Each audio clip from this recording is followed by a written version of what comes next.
What will Seattle's housing market look like with a socialist mayor? Straight up socialist mayor. What will that look like? We've already got really high rents. We've already got record lows of housing being built. We've already got record high property values. Will a socialist coming in make things better? Restrict the supply of housing? What way will rents go? To the moon. To the moon. What we're going to do today is we are going to look at Katie Wilson for mayor, her website. We're going to go through her affordable housing plan and discuss it. Let's do this. Here we go. Okay, I am reading from her website right here. Affordable and abundant housing. So you guys don't think I'm making this shit up. Katie Wilson for mayor. And then there she is. All right. Very diverse crowd. Got some, some diversity going on there, as you do. Yeah, let's get this. Now we're going to go through kind of her general statement first. Cost to rent or buy a home in Seattle is far too high. Too many families are paying well over a third of their income in housing costs or leaving the city altogether. Yeah, that's a common complaint of Democrat-run big blue liberal cities, isn't it? Housing's too high. Cost of housing's too high. The question you have to ask is why is it too high, and why are people leaving the big blue liberal cities and going to red cities, red states like Texas, Florida, the Carolinas, Arizona? Why are they going there? Well, because you don't have a bunch of crap built into the system. But let's keep going. That leaves people with long, polluting commutes. I thought everybody in Seattle was driving an electric car. No, must have been the Teslas. And drive down our enrollment at our schools. No, what has driven down the enrollment in Seattle schools is they're terrible. Critical race theory, all that just absolute crap and nonsense that shouldn't be in there. DEI, learning about a bunch of ridiculous stuff that most parents don't want their kids to be taught. Sexuality at a super early age. That's what's driving down your enrollment at schools. High rents also means rising homelessness. No.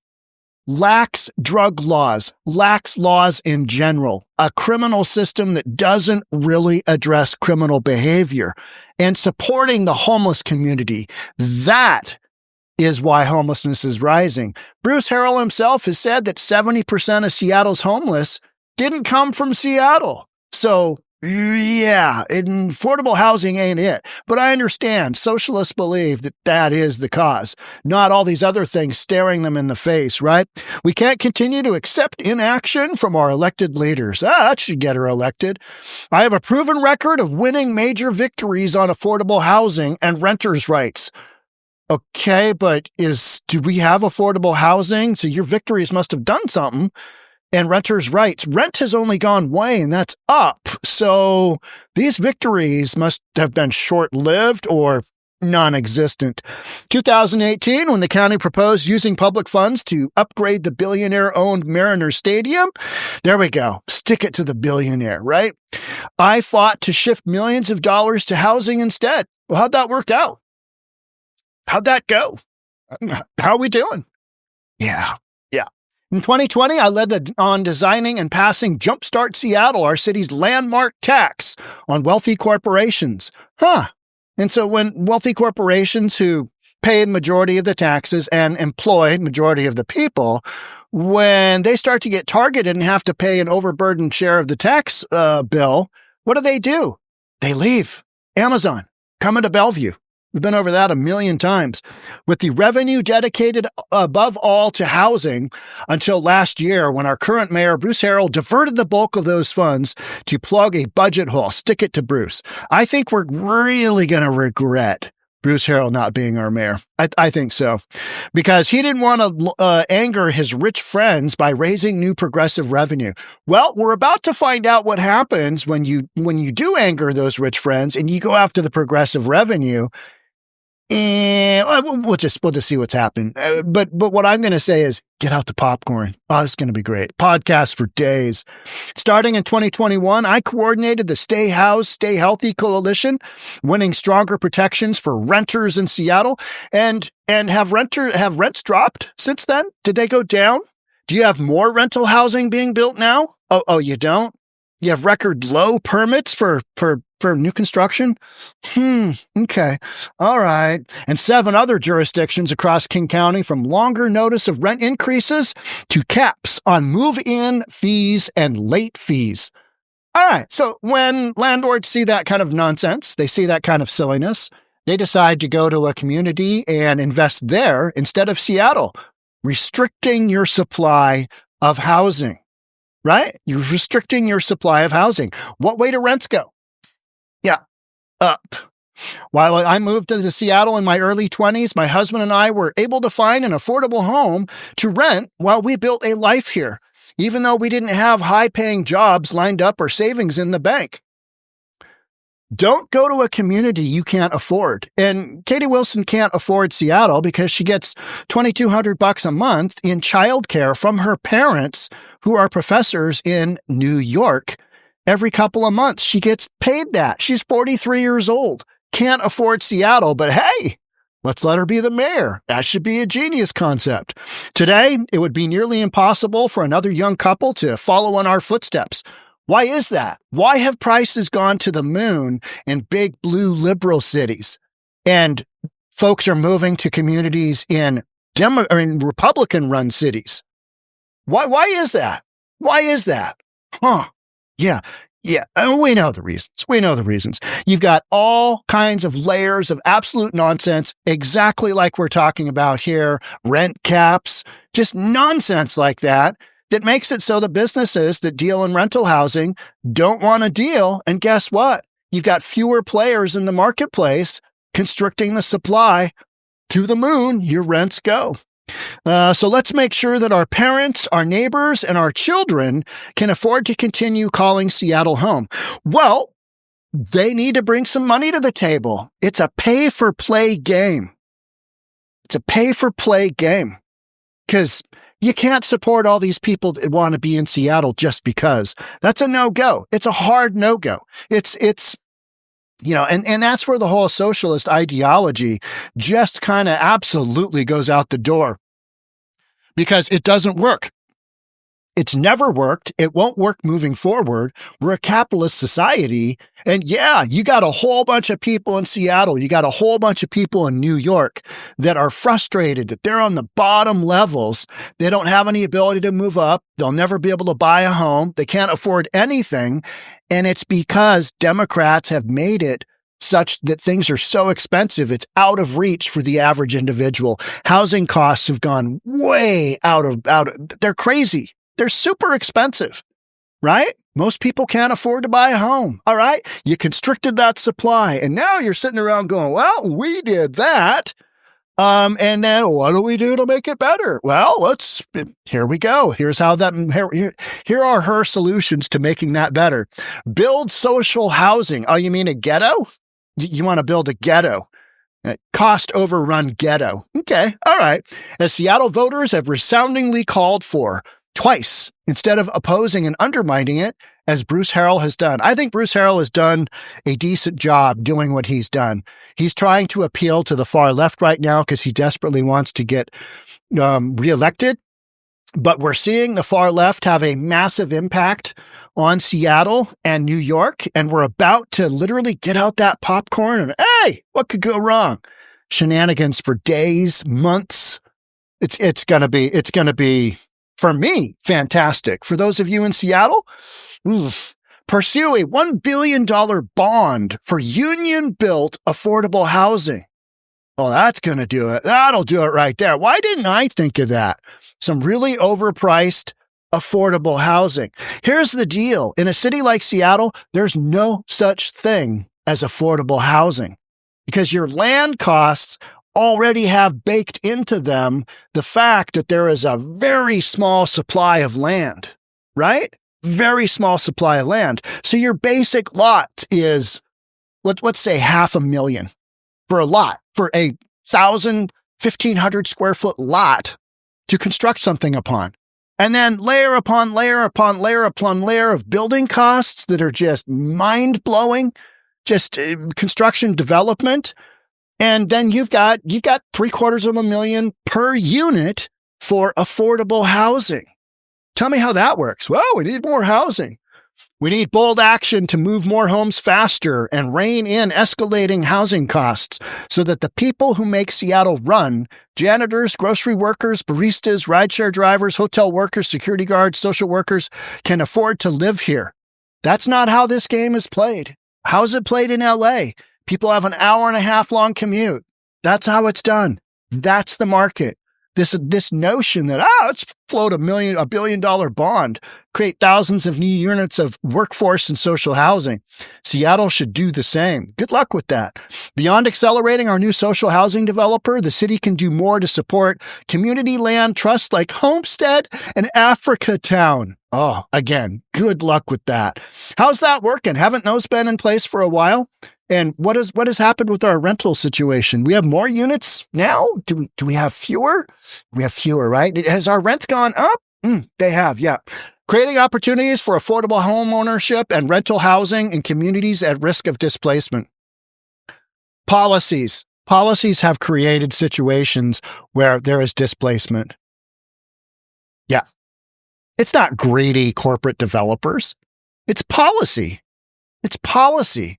You got different policy in Washington State than Texas. You got different policy in Washington State than Oklahoma.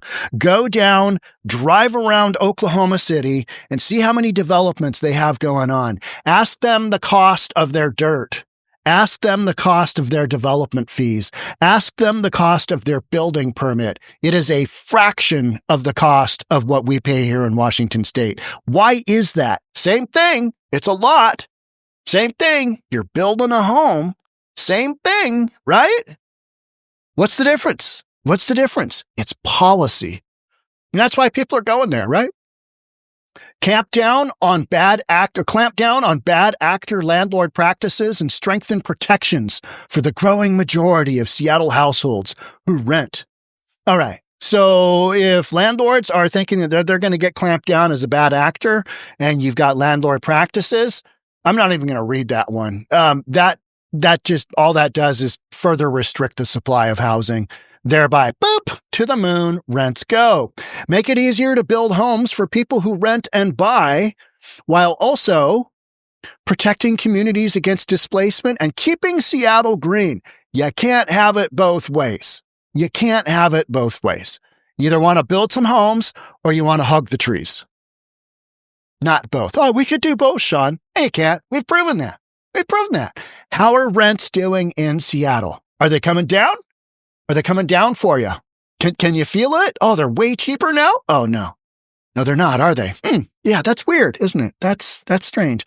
Major cause of our affordability crisis is that our housing supply hasn't kept up with the growing population. Why is that? Why is that?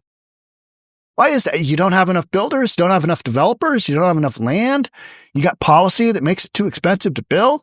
Even if you do build something, you're going to come up with $1 million home. Okay. All right. Yeah. Make that make sense. It's long past time to remove the barriers to housing production that lock most of us out of Seattle's most desirable neighborhoods. You need to bring in a bunch of Republicans. You need to rework the entire Washington State Code. You need to rework the entire Seattle City Code. You ain't doing that. So here we go. Watch socialism in action. With access to great public transit. I disagree. I disagree. Public transit in Seattle is a crapshoot on whether you get killed or not, whether you get assaulted, whether you get screamed at, whether you have to endure somebody on the bus doing something just whacked out and nutty, right? Parks, access to great parks with homeless encompassing a large portion of them that are doing drugs, that are doing human trafficking, that are doing all that. Okay. Yeah. All right. Schools. Your schools are terrible in Seattle. Grocery stores. You've got grocery deserts. And it's because you've pushed out people from downtown Seattle, the addicted homeless folks, to communities like Lake City, where Kroger just shut down a big Fred Meyer. And now the city council, there's a whole podcast on this, by the way. The city council's like, God, this is terrible. We got a food desert. We need to do some grocery store legislation.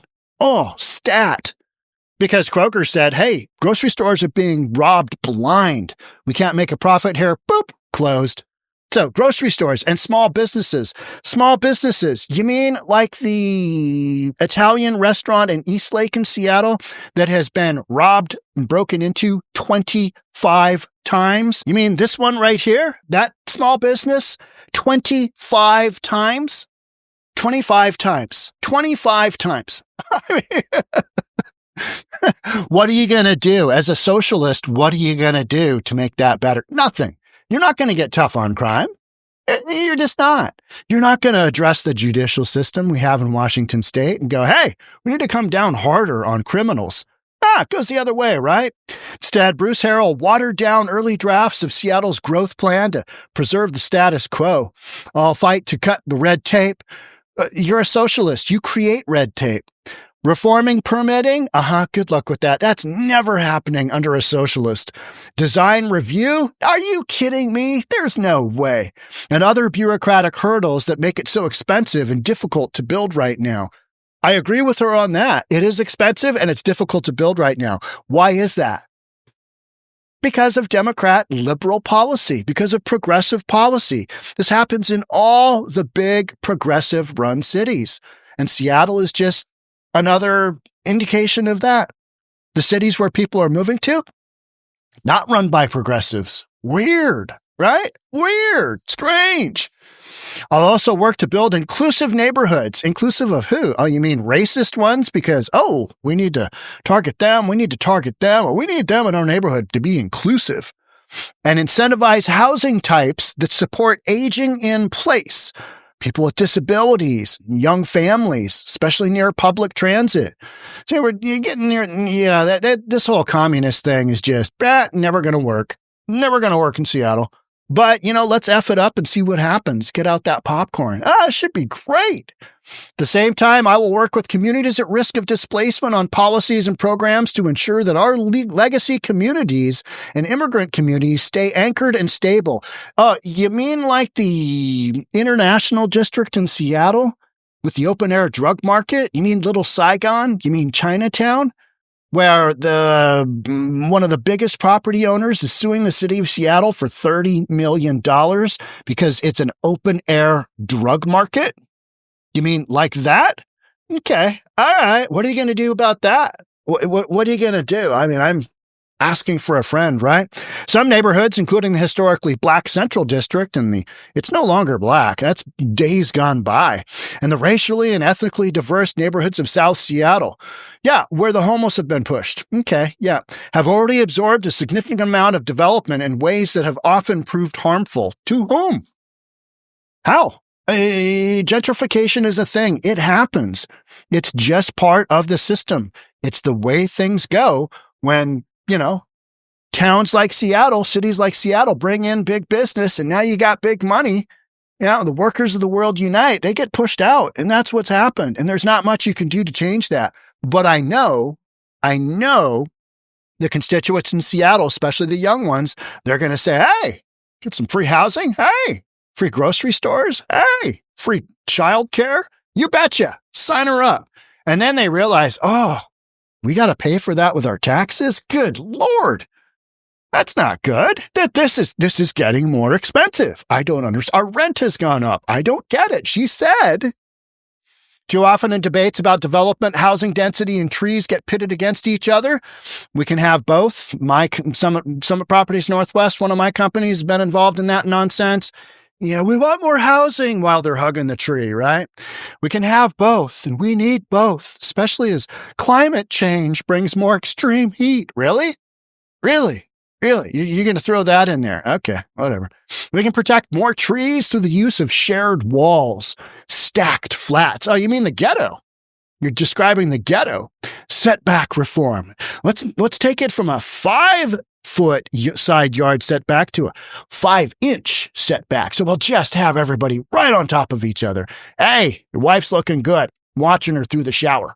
You know what I mean? Just as well as planting and caring for new trees. I'm all about that as an avid gardener. You betcha. You betcha. Build the housing and then put up a bunch of trees. Okay, renewable, especially in lower income neighborhoods with inadequate tree cover. True. It's understandable that many people look around and conclude that new development means ugly buildings. Yes, ghettos. But this is largely about our land use law, and you want to make it more dense. Okay, yep. We can make different choices that lead to gentle housing density. Gentle housing density. We've already got that. Already have that. And what direction are your rents going? Yeah. That is interesting and beautiful throughout the city. Okay. All right. I mean,